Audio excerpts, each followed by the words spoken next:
नास्तिक क्यों हूं? एक नया प्रश्न उठ खड़ा हुआ है।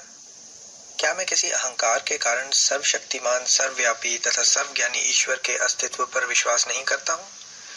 मेरे कुछ दोस्त, शायद ऐसा कहकर मैं उन पर बहुत अधिकार नहीं जमा रहा हूं, मेरे साथ अपने थोड़े से संपर्क में इस निष्कर्ष पर पहुंचने के लिए उत्सुक हैं कि मैं ईश्वर के अस्तित्व को नकार कर कुछ जरूरत से ज्यादा आगे जा रहा हूं और मेरे घमंड ने कुछ हद तक मुझे इस अविश्वास के लिए उकसाया है। मैं ऐसी कोई शेखी नहीं बघारता कि मैं मानवीय कमजोरियों से बहुत ऊपर हूं। मैं एक मनुष्य हूं और इससे अधिक कुछ भी नहीं। कोई भी इससे अधिक होने का दावा नहीं कर सकता। ये कमजोरी मेरे अंदर भी है। अहंकार भी मेरे स्वभाव का अंग है। अपने कॉमरेडों के बीच मुझे निरंकुश कहा जाता था। यहाँ तक कि मेरे दोस्त श्री बटुकेश्वर कुमार दत्त भी मुझे कभी कभी ऐसा कहते थे। कई मौकों पर स्वेच्छाचारी कह मेरी निंदा भी की गई। कुछ दोस्तों को शिकायत है और गंभीर रूप से है कि मैं अनचाहे ही अपने विचार उन पर थोपता हूँ और अपने प्रस्तावों को मनवा लेता हूँ। ये बात कुछ हद तक सही है, इससे मैं इनकार नहीं करता। इसे अहंकार कहा जा सकता है। जहां तक अन्य प्रचलित मतों के मुकाबले हमारे अपने मत का सवाल है, मुझे निश्चय ही अपने मत पर गर्व है, लेकिन यह व्यक्तिगत नहीं है। ऐसा हो सकता है कि यह केवल अपने विश्वास के प्रति न्यायोचित गर्व हो और इसको घमंड नहीं कहा जा सकता।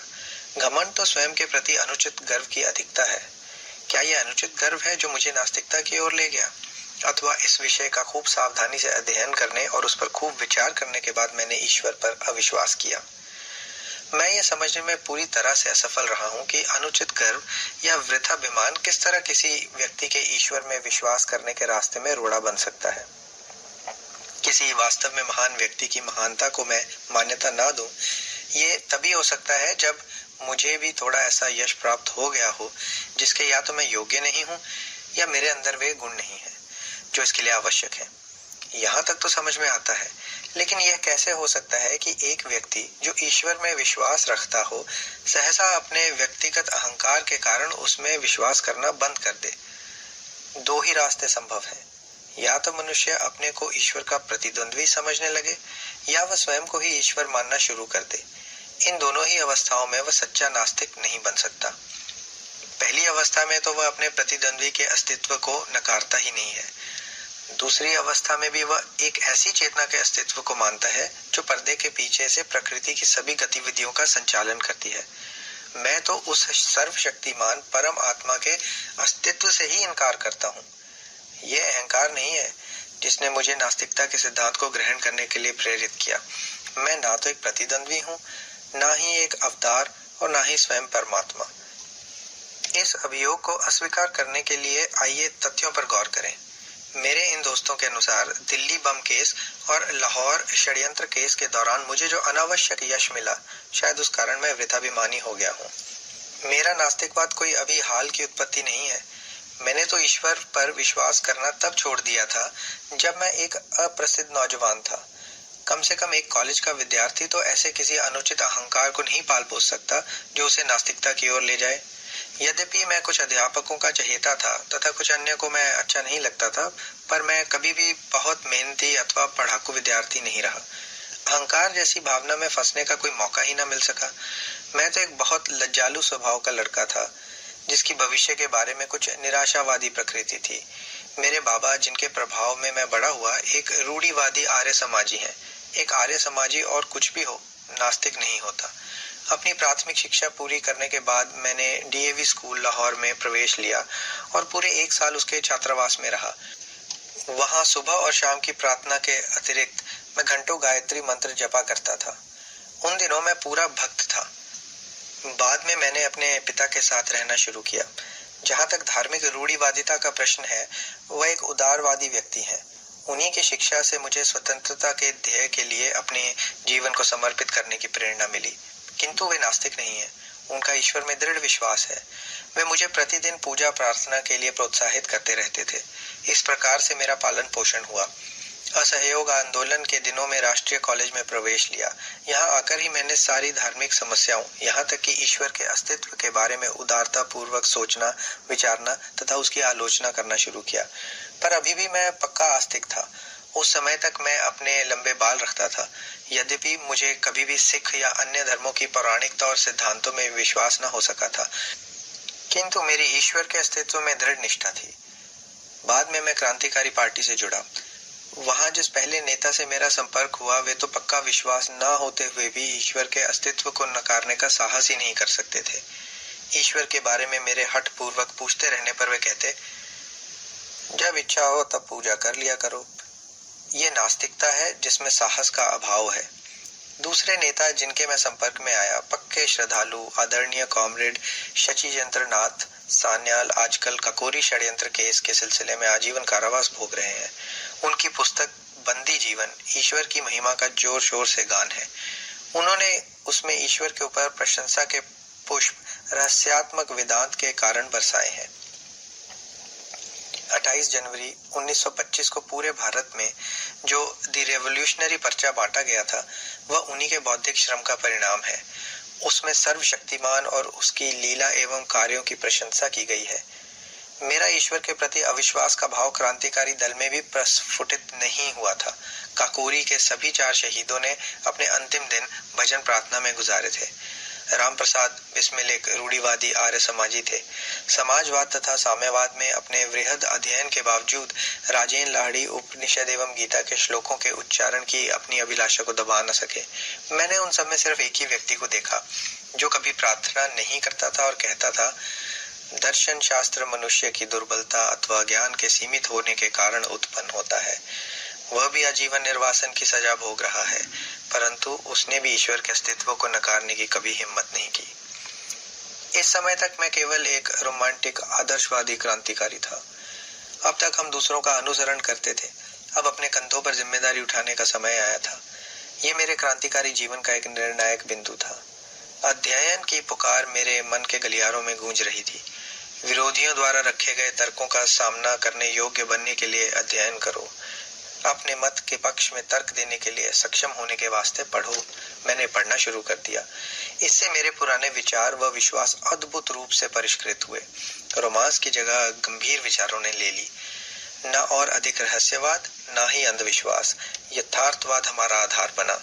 मुझे विश्व क्रांति के अनेक आदर्शों के बारे में पढ़ने का खूब मौका मिला। मैंने अराजकतावादी नेता बाकुनिन को पढ़ा, कुछ साम्यवाद के पिता मार्क्स को पढ़ा, किंतु अधिक लेनिन, त्रास्की व अन्य लोगों को पढ़ा जो अपने देश में सफलतापूर्वक क्रांति लाए थे। ये सभी नास्तिक थे। बाद में मुझे निर्लम्ब स्वामी की पुस्तक सहज ज्ञान मिली। इसमें रहस्यवादी नास्तिकता थी। 1926 के अंत तक मुझे इस बात का विश्वास हो गया कि एक सर्वशक्तिमान परम आत्मा की बात जिसने ब्रह्मांड का सृजन, दिग्दर्शन और संचालन किया, एक कोरी बकवास है। मैंने अपने इस अविश्वास को प्रदर्शित किया। मैंने इस विषय पर अपने दोस्तों से बहस की। मैं एक घोषित नास्तिक हो चुका था। मई 1927 में मैं लाहौर में गिरफ्तार हुआ। रेलवे पुलिस हवालात में मुझे 1 महीना काटना पड़ा। पुलिस अफसरों ने मुझे बताया कि मैं लखनऊ में था जब वहां काकोरी दल का मुकदमा चल रहा था, कि मैंने उन्हें छुड़ाने की किसी योजना पर बात की थी, कि उनकी सहमति पाने के बाद हमने कुछ बम प्राप्त किए थे, कि 1927 में दशहरा के अवसर पर उन बमों में से एक परीक्षण के लिए भीड़ पर फेंका गया, कि यदि मैं क्रांतिकारी दल की गतिविधियों पर प्रकाश डालने वाला एक वक्तव्य दे दूं तो मुझे गिरफ्तार नहीं किया जाएगा और इसके विपरीत मुझे अदालत में मुखबिर की तरह पेश किए बगैर रिहा कर दिया जाएगा और इनाम दिया जाएगा। मैं इस प्रस्ताव पर हंसा। यह सब बेकार की बात थी। हम लोगों की भांति विचार रखने वाले अपने निर्दोष जनता पर बम नहीं फेंका करते। एक दिन सुबह सीआईडी के वरिष्ठ अधीक्षक श्री न्यूमन ने कहा कि यदि मैंने वैसा वक्तव्य नहीं दिया तो मुझ पर काकोरी केस के संबंधित विद्रोह छेड़ने के षड्यंत्र तथा दशहरा उपद्रव में क्रूर हत्याओं के लिए मुकदमा चलाने पर बाध्य होंगे और कि उनके पास मुझे सजा दिलाने व फांसी पर लटकवाने के लिए उचित प्रमाण है। उसी दिन से कुछ पुलिस अफसरों ने मुझे नियम से दोनों समय ईश्वर की स्तुति करने के लिए फुसलाना शुरू किया। पर अब मैं एक नास्तिक था। मैं स्वयं के लिए यह बात तय करना चाहता था कि क्या शांति और आनंद के दिनों में ही मैं नास्तिक होने का दंभ भरता हूँ या ऐसे कठिन समय में भी मैं उन सिद्धांतों पर अडिग रह सकता हूँ। बहुत सोचने के बाद मैंने निश्चय किया कि किसी भी तरह ईश्वर पर विश्वास तथा प्रार्थना मैं नहीं कर सकता। नहीं, मैंने एक क्षण के लिए भी नहीं की।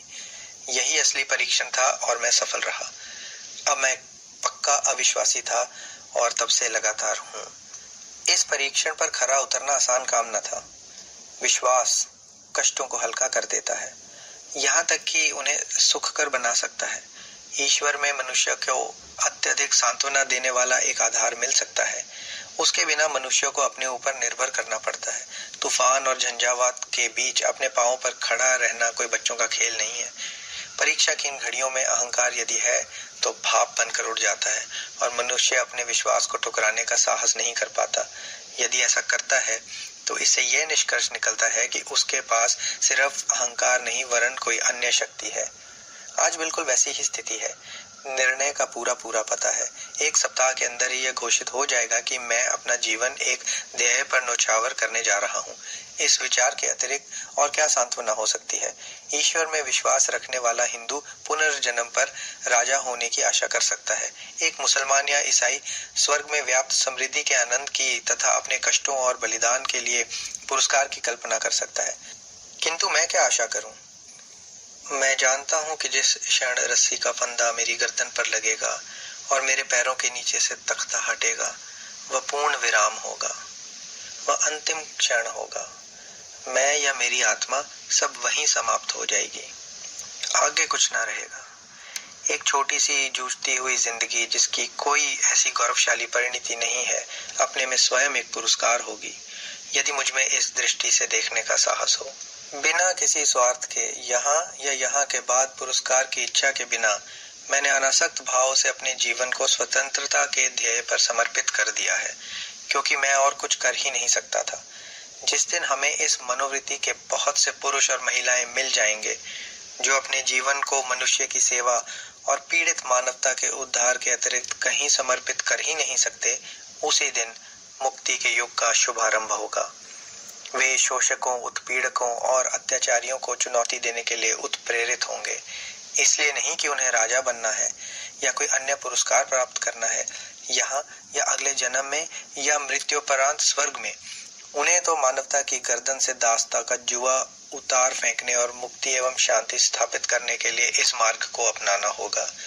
क्या वे उस रास्ते पर चलेंगे जो उनके अपने लिए खतरनाक किंतु उनकी महान आत्मा के लिए एकमात्र कल्पनीय रास्ता है? क्या इस महान ध्येय के प्रति उनके गर्व को अहंकार कहकर उसका गलत अर्थ लगाया जाएगा? कौन इस प्रकार के घृणित विश्लेषण बोलने का साहस करेगा? या तो वह मूर्ख है या धूर्त।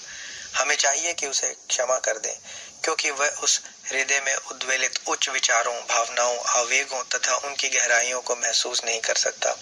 उसका हृदय मांस के एक टुकड़े की तरह मृत है। उसकी आंखों पर अन्य स्वार्थों के प्रेतों की छाया पड़ने से वे कमजोर हो गई हैं।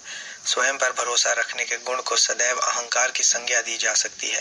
ये दुखपूर्ण और कष्टप्रद है, पर चारा ही क्या है। आलोचना और स्वतंत्र विचार एक क्रांतिकारी के दोनों अनिवार्य गुण हैं। क्योंकि हमारे पूर्वजों ने किसी परम आत्मा के प्रति विश्वास बना लिया था, अतः कोई भी व्यक्ति जो उस विश्वास को सत्यता या उस परम आत्मा के अस्तित्व को ही चुनौती दे, उसको विधर्मी, विश्वासघाती कहा जाएगा। यदि उसके तर्क इतने अकाट्य हैं कि उनका खंडन वितर्क द्वारा नहीं हो सकता और उसकी आस्था इतनी प्रबल है कि उसे ईश्वर के प्रकोप से होने वाली विपत्तियों का भय दिखाकर दबाया नहीं जा सकता, तो उसकी यह कहकर निंदा की जाएगी कि वह वृथाभिमानी है। यह मेरा अहंकार नहीं था जो मुझे नास्तिकता की ओर ले गया। मेरे तर्क का तरीका संतोषप्रद सिद्ध होता है या नहीं, इसका निर्णय मेरे पाठकों को करना है, मुझे नहीं। मैं जानता हूं कि ईश्वर पर विश्वास ने आज मेरा जीवन आसान और मेरा बोझ हल्का कर दिया होता। उस पर मेरे अविश्वास ने सारे वातावरण को अत्यंत शुष्क बना दिया है। थोड़ा सा रहस्यवाद इसे कवित्वमय बना सकता है, किंतु मेरे भाग्य को किसी उन्माद का सहारा नहीं चाहिए। मैं यथार्थवादी हूँ। मैं अंतः प्रकृति पर विवेक की सहायता से विजय चाहता हूँ। इस ध्येय में मैं सदैव सफल नहीं हुआ हूँ। प्रयास करना मनुष्य का कर्तव्य है। सफलता तो संयोग तथा वातावरण पर निर्भर है। कोई भी मनुष्य जिसमें तनिक भी विवेक शक्ति है, वह अपने वातावरण को तार्किक रूप से समझना चाहेगा। जहाँ सीधा प्रमाण नहीं है, वहाँ दर्शन शास्त्र का महत्व है।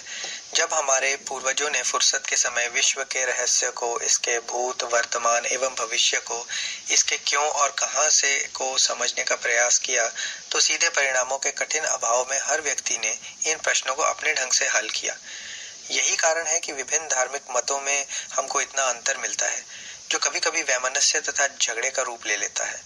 न केवल पूर्व और पश्चिम के दर्शनों में मतभेद है, बल्कि प्रत्येक गोलार्ध के अपने विभिन्न मतों में आपस में अंतर है। पूर्व के धर्मों में इस्लाम तथा हिंदू धर्म में जरा भी अनुरूपता नहीं है। भारत में ही बौद्ध तथा जैन धर्म उस ब्राह्मणवाद से बहुत अलग है जिसमें स्वयं आर्य समाज व सनातन धर्म जैसे विरोधी मत पाए जाते हैं। पुराने समय का एक स्वतंत्र विचारक चार्वाक है। उसने ईश्वर को पुराने समय में ही चुनौती दी थी। हर व्यक्ति अपने को सही मानता है। दुर्भाग्य की बात है कि बजाय पुराने विचारकों के अनुभवों तथा विचारों को भविष्य में अज्ञानता के विरुद्ध लड़ाई का आधार बनाने के, हम आलसियों की तरह जो हम सिद्ध हो चुके हैं, उनके कथन में अविचल एवं संशयहीन विश्वास की चीख पुकार करते रहते हैं और इस प्रकार मानवता के विकास को जड़ बनाने के दोषी हैं। सिर्फ विश्वास और अंधविश्वास खतरनाक है। ये मस्तिष्क को मूढ़ और मनुष्य को प्रतिक्रियावादी बना देता है। जो मनुष्य अपने को यथार्थवादी होने का दावा करता है, उसे समस्त प्राचीन रूढ़िगत विश्वासों को चुनौती देनी होगी। प्रचलित मतों को तर्क की कसौटी पर कसना होगा। यदि वे तर्क का प्रहार न सह सके तो टुकड़े टुकड़े होकर गिर पड़ेगा। तब नए दर्शन की स्थापना के लिए उनको पूरा धराशायी करके जगह साफ करना और पुराने विश्वासों की कुछ बातों का प्रयोग करके पुनः निर्माण करना। मैं प्राचीन विश्वासों के ठोसपन पर प्रश्न करने के संबंध में आश्वस्त हूँ। मुझे पूरा विश्वास है कि एक चेतन परम आत्मा का जो प्रकृति की गति का दिग्दर्शन एवं संचालन करता है, कोई अस्तित्व नहीं है। हम प्रकृति में विश्वास करते हैं और समस्त प्रगतिशील आंदोलन का ध्येय मनुष्य द्वारा अपनी सेवा के लिए प्रकृति पर विजय प्राप्त करना मानते हैं। इसको दिशा देने के पीछे कोई चेतन शक्ति नहीं है। यही हमारा दर्शन है। हम आस्तिकों से कुछ प्रश्न करना चाहते हैं। यदि आपका विश्वास है कि एक सर्वशक्तिमान, सर्वव्यापक और सर्वज्ञानी ईश्वर है जिसने विश्व की रचना की, तो कृपया करके मुझे यह बताएं कि उसने ये रचना क्यों की। कष्टों और संतापों से पूर्ण दुनिया, असंख्य दुखों के शाश्वत अनंत गठबंधनों से ग्रसित एक भी व्यक्ति तो पूरी तरह संतुष्ट नहीं है। कृपया यह न कहें कि यही उसका नियम है। यदि वह किसी नियम से बंधा है तो वह सर्वशक्तिमान नहीं है। वह भी हमारी ही तरह नियमों का दास है। कृपया करके यह भी न कहें कि यह उसका मनोरंजन है। नीरो ने बस एक रोम जलाया था। उसने बहुत थोड़ी संख्या में लोगों की हत्या की थी। उसने तो बहुत थोड़ा दुख पैदा किया अपने पूर्ण मनोरंजन के लिए। और उसका इतिहास में क्या स्थान है? उसे इतिहासकार किस नाम से बुलाते हैं? सभी विषैले विशेषण उस पर बरसाए जाते हैं। पन्ने उसकी निंदा के वाक्यों से काले पुते हैं, भर्त्सना करते हैं। नीरो एक हृदयहीन, निर्दयी, दुष्ट, एक चंगेज खां ने अपने आनंद के लिए कुछ हजार जानें ले ली और आज हम उसके नाम से घृणा करते हैं। तब किस प्रकार तुम अपने ईश्वर को न्यायोचित ठहराते हो? उस शाश्वत नीरो को जो हर दिन, हर घंटे और हर मिनट असंख्य दुख देता रहा और अभी भी दे रहा है। फिर तुम कैसे उसके दुष्कर्मों का पक्ष लेने की सोचते हो जो चंगेज खां से प्रत्येक क्षण अधिक है? क्या यह सब बाद में इन निर्दोष कष्ट सहने वालों को पुरस्कार और गलती करने वालों को दंड देने के लिए हो रहा है? ठीक है, तुम कब तक उस व्यक्ति को उचित ठहराते रहोगे जो हमारे शरीर पर घाव करने का साहस इसलिए करता है कि बाद में मुलायम और आरामदायक मलहम लगाएगा? ग्लैडिएटर संस्था के व्यवस्थापक कहाँ तक उचित करते थे कि एक भूखे खूंखार शेर के सामने मनुष्य को फेंक दो कि यदि वह उससे जान बचा लेता है तो उसकी खूब देखभाल की जाएगी। इसलिए मैं पूछता हूँ कि उस चेतन परमात्मा ने इस विश्व और उसमें मनुष्य की रचना क्यों की? आनंद लूटने के लिए? तब उसमें और नीरो में क्या फर्क है? तुम मुसलमानों और ईसाइयों, तुम तो पूर्व जन्म में विश्वास नहीं करते। तुम तो हिंदुओं की तरह ये तर्क पेश नहीं कर सकते कि प्रत्यक्षतः निर्दोष व्यक्तियों के कष्ट उनके पूर्व जन्मों के कर्मों का फल है। मैं तुमसे पूछता हूँ कि उस सर्वशक्तिशाली ने शब्द द्वारा विश्व के उत्पत्ति के लिए 6 दिन तक क्यों परिश्रम किया? और प्रत्येक दिन वह क्यों कहता है कि सब ठीक है? बुलाओ उसे आज, उसे पिछला इतिहास दिखाओ, उसे आज की परिस्थितियों का अध्ययन करने दो। हम देखेंगे कि क्या वह कहने का साहस करता है कि सब ठीक है। कारावास की काल कोठरियों से लेकर झोपड़ियों की बस्तियों तक, भूख के तड़पते लाखों इंसानों से लेकर उन शोषित मजदूरों से लेकर जो पूंजीवादी पिशाच द्वारा खून चूसने की क्रिया को धैर्यपूर्वक निरुत्साह से देख रहे हैं तथा उस मानव शक्ति की बर्बादी देख रहे हैं जिसे देखकर कोई भी व्यक्ति जिसे तनिक भी सहज ज्ञान है भय से सिहर उठेगा और अधिक उत्पादन को जरूरतमंद लोगों में बांटने के बजाय समुद्र में फेंक देना बेहतर समझने से लेकर राजाओं के उन महलों तक जिनकी नींव मानव की हड्डियों पर पड़ी है, उसको ये सब देखने दो और फिर कहे सब कुछ ठीक है। क्यों और कहां से? यही मेरा प्रश्न है। तुम चुप हो? ठीक है, तो मैं आगे चलता हूँ। और तुम हिंदुओं, तुम कहते हो कि आज जो कष्ट भोग रहे हैं ये पूर्व जन्म के पापी हैं और आज के उत्पीड़क पिछले जन्मों में साधु पुरुष थे, अतः वे सत्ता का आनंद लूट रहे हैं। मुझे यह मानना पड़ता है कि आपके पूर्वज बहुत चालाक व्यक्ति थे। उन्होंने ऐसे सिद्धांत गढ़े जिनमें तर्क और अविश्वास के सभी प्रयासों को विफल करने की काफी ताकत है। न्याय शास्त्र के अनुसार दंड को अपराधी पर पड़ने वाले असर के आधार पर केवल 3 कारणों से उचित ठहराया जा सकता है। वे हैं प्रतिकार, भय तथा सुधार। आज सभी प्रगतिशील विचारकों द्वारा प्रतिकार के सिद्धांत की निंदा की जाती है। भयभीत करने के सिद्धांत का भी अंत वही है। सुधार करने का सिद्धांत ही केवल आवश्यक है और मानवता की प्रगति के लिए अनिवार्य है। इसका ध्येय अपराधी को योग्य और शांति प्रिय नागरिक के रूप में समाज को लौटाना है। किंतु यदि हम मनुष्यों को अपराधी मान भी लें तो ईश्वर द्वारा उन्हें दिए गए दंड की क्या प्रकृति है? तुम कहते हो वह उन्हें गाय, बिल्ली, पेड़, जड़ी बूटी या जानवर बनाकर पैदा करता है। तुम ऐसे 84 लाख दंडों को गिनाते हो। मैं पूछता हूँ कि मनुष्य पर इनका सुधारक के रूप में क्या असर है? तुम ऐसे कितने व्यक्तियों से मिले हो जो ये कहते हैं कि वे किसी पाप के कारण पूर्व जन्म में गधा के रूप में पैदा हुए थे? एक भी नहीं। अपने पुराणों से उदाहरण ना दो। मेरे पास तुम्हारी पौराणिक कथाओं के लिए कोई स्थान नहीं है। और फिर क्या तुम्हें पता है कि दुनिया में सबसे बड़ा पाप गरीब होना है? गरीबी एक अभिशाप है, ये एक दंड है। मैं पूछता हूँ कि दंड प्रक्रिया की कहाँ तक प्रशंसा करें जो अनिवार्यतः मनुष्य को और अधिक अपराध करने को बाध्य करे? क्या तुम्हारे ईश्वर ने यह नहीं सोचा था, या उसको भी ये सारी बातें मानवता द्वारा अकथनीय कष्टों के झेलने की कीमत पर अनुभव से सीखनी थी? तुम क्या सोचते हो किसी गरीब या अनपढ़ परिवार जैसे एक चमार या मेहतर के यहाँ पैदा होने पर इंसान का क्या भाग्य होगा? क्योंकि वह गरीब है इसलिए पढ़ाई नहीं कर सकता। वह अपने साथियों से तिरस्कृत एवं परित्यक्त रहता है जो ऊंची जाति में पैदा होने के कारण अपने को ऊंचा समझते हैं। उसका अज्ञान, उसकी गरीबी तथा उससे किया गया व्यवहार उसके हृदय को समाज के प्रति निष्ठुर बना देते हैं। यदि वह कोई पाप करता है तो उसका फल कौन भोगेगा? ईश्वर, वह स्वयं, या समाज के मनीषी? और उन लोगों के दंड के बारे में क्या होगा जिन्हें दंभी ब्राह्मणों ने जानबूझकर अज्ञानी बनाए रखा तथा जिनको तुम्हारी ज्ञान की पवित्र पुस्तकों, वेदों के कुछ वाक्य सुन लेने के कारण कान में पिघले शीशे की धारा सहन करने की सजा भुगतनी पड़ती थी? यदि वे कोई अपराध करते हैं तो उनके लिए कौन जिम्मेदार होगा और उनका प्रहार कौन सहेगा? मेरे प्रिय दोस्तों, ये सिद्धांत विशेषाधिकार युक्त लोगों के आविष्कार हैं। ये अपनी हथियाई हुई शक्ति, पूंजी तथा उच्चता को इन सिद्धांतों के आधार पर सही ठहराते हैं। अपटान सिंक्लेयर ने लिखा है कि मनुष्य को बस अमरत्व में विश्वास दिला दो और उसके बाद उसकी सारी संपत्ति लूट लो, वह बगैर बड़बड़ाए इस कार्य में तुम्हारी सहायता करेगा। धर्म के उपदेशकों तथा सत्ता के स्वामियों के गठबंधन से ही जेल, फांसी, कोड़े और ये सिद्धांत उपजते हैं। मैं पूछता हूँ, तुम्हारा सर्वशक्तिशाली ईश्वर हर व्यक्ति को क्यों नहीं उस समय रोकता है जब वह कोई पाप या अपराध कर रहा होता है? ये तो वह बहुत आसानी से कर सकता है।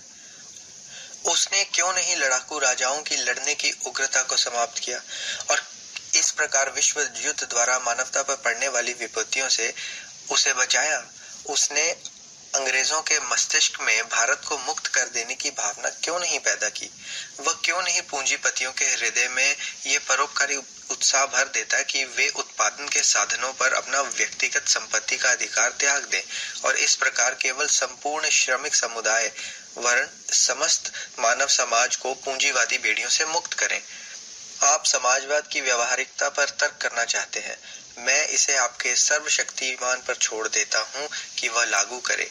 जहाँ तक सामान्य भलाई की बात है, लोग समाजवाद के गुणों को मानते हैं। वे इसके व्यवहारिक न होने का बहाना लेकर इसका विरोध करते हैं।